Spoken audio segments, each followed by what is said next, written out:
جزا الله خيرا من نشر هذه الرسالة، انشروها أثابكم الله، احتسبوها نشرها. جزا الله خيرا من نشرها وغفر ذنبه ويسر أمره وشرح صدره وأسقاه من حوض النبي صلى الله عليه وسلم. هذه القضية هامة جدا جدا، خطيرة جدا جدا، عظيمة جدا جدا، هي الركن الثاني بعد التوحيد من أركان الإسلام، وهي الصلاة. حتى يقول سبحانه وتعالى: وأمر أهلك بالصلاة واصطبر عليها لا نسألك رزقا نحن نرزقك والعاقبة للتقوى. قرن الرزق مع الصلاة. ويقول سبحانه عن أحد أنبيائه: وكان يأمر أهله بالصلاة.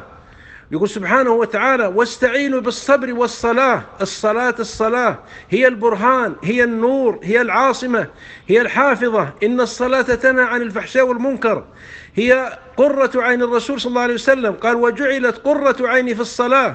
وكان إذا اشتد به كرب وحزبه أمر قال: أرحنا بالصلاة يا بلال.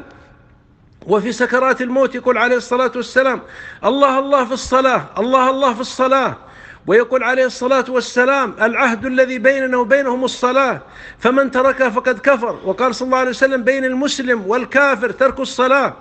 ولذلك أشكو من تقصيري وتقصير إخواني المشايخ وطلبة العلم والدعاة والخطباء في التنبيه عن هذا الركن الثاني والنشر والوعظ والخطابة، لأنه قد ضيع كثير من الجيل الصلاة، تلاعبوا بها الله المستعان وتهاونوا فيها وأخروها، ومنهم من تركها.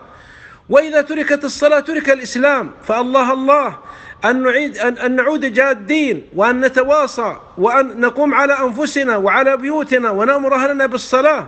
ولذلك جعل صلى الله عليه وسلم كفارة. يقول صلى الله عليه وسلم: أرأيتم لو أن نهرا بباب أحدكم يغتسل منه كل يوم 5 مرات هل يبقى من درني شيء؟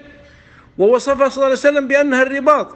قال: ألا أدلكم على ما يمحو الله به الخطايا ويرفع به الدرجات؟ قالوا: بلى يا رسول الله.